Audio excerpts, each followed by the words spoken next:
56 सिंह का सीना है, क्योंकि जो सही में मजबूत होते हैं, जिनका सही में सीना 56 का हो, 55 का हो या 40 का हो, दिल से बंदा शेर होता है, दिल से 56 का सीना होता है। आपकी चार चौड़ी छाती देकर कोई 56 का सीना नहीं होता है। मोदी साहब, प्रधानमंत्री साहब, आपको इस सत्याग्रह से हम ललकारते हैं। हम मानेंगे आपका 56 का सीना है, हम मानेंगे आप ईमानदार है, हम मानेंगे ना खाया है ना खाने दूंगा।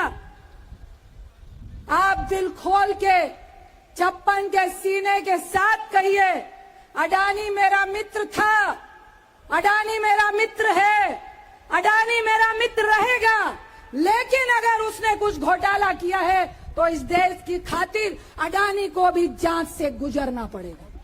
हम सिर्फ इतना चाहते हैं आपसे कि ये पूरी सरकार, ये सारे मंत्री, ये सारे सांसद एक आदमी को बचाने की क्यों इतनी कोशिश कर रहे हैं?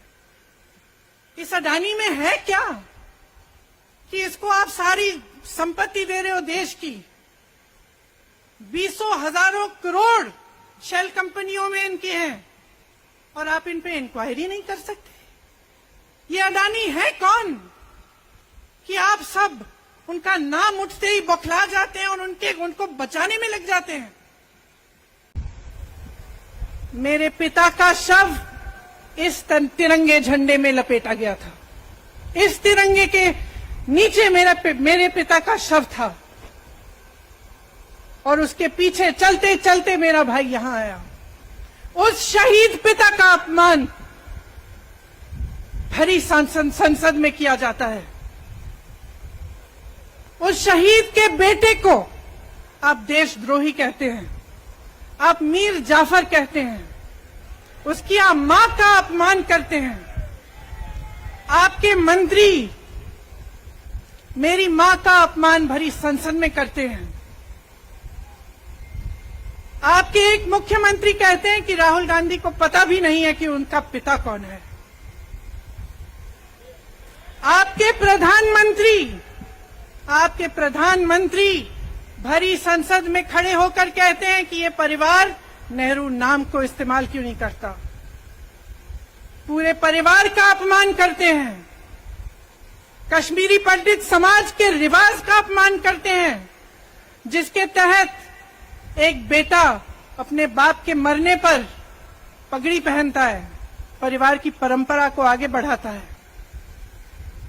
लेकिन आप पर कोई मुकदमा नहीं होता, आपको 2 साल की कोई सजा नहीं मिलती, आपको जेल की सजा नहीं मिलती, आपको संसद से कोई बाहर नहीं निकालता। राहुल गांधी जी आपकी लड़ाई लड़ रहे हैं और अगर वो सदन में नहीं है तो आपकी आवाज सदन में सुनाई नहीं देगी। ये इस देश की जनता को समझना है और हम सबको समझाना है। अगर राहुल गांधी जी सदन में नहीं है तो नरेंद्र मोदी से आंख में आंख डालकर चीन पर सवाल पूछने वाला सदन में नहीं है। अगर राहुल गांधी जी सदन में नहीं है तो अडानी पर सवाल पूछने वाला नरेंद्र मोदी की आंख में आंख डालकर सदन में नहीं है। अगर राहुल जी सदन में नहीं है तो महंगाई पर, बेरोजगारी पर मोदी की आंख में आंख डाल के सवाल पूछने वाला सदन में नहीं है। ये इस देश को समझना पड़ेगा और कांग्रेस की ये जिम्मेदारी है कि हम हर उस व्यक्ति को समझाएं कि ये लड़ाई राहुल गांधी की नहीं है, ये लड़ाई कांग्रेस पार्टी की नहीं है। हम गांधी जी की समाधि पर बैठे हैं। मैं राहुल गांधी जी को अपना नेता मानती हूं, अपनी प्रेरणा मानती हूं और मैं कहती हूं कि वो एक शख्स है जिसके अंदर गांधी की आत्मा है और शेर का कलेजा है। और इस शेर से ये सरकार डर गई, ये हुकूमत डर गई, नरेंद्र मोदी डर गए। और प्रियंका जी ने बिल्कुल ठीक कहा, इस देश का प्रधानमंत्री कायर है। अगर वो कायर नहीं होता तो राहुल गांधी जी आज सांसद होते। मुझे ये कहने में बिल्कुल आपत्ति नहीं है। मैं 2 लाइन दिनकर की बोलूंगी क्योंकि वो बोलनी जरूरी है। सच है विपत्ति जब आती है कायर को ही दहलाती है, सुरमा नहीं विचलित होते, क्षण एक नहीं धीरज खोते। विघ्नों को गले लगाते हैं, कांटों में राह बनाते हैं, मुख से न कभी उफ कहते हैं, संकट का चरण न कहते हैं।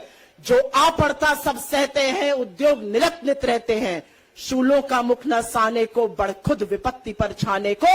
है कौन विघ्न ऐसा जग में, टिक सके वीरवर के मग में।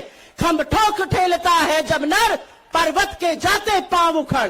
उस पर्वत को उखाड़ना है और राहुल गांधी जी के हाथों को मजबूत करना है, उनकी लड़ाई को आगे ले जाना है। बहुत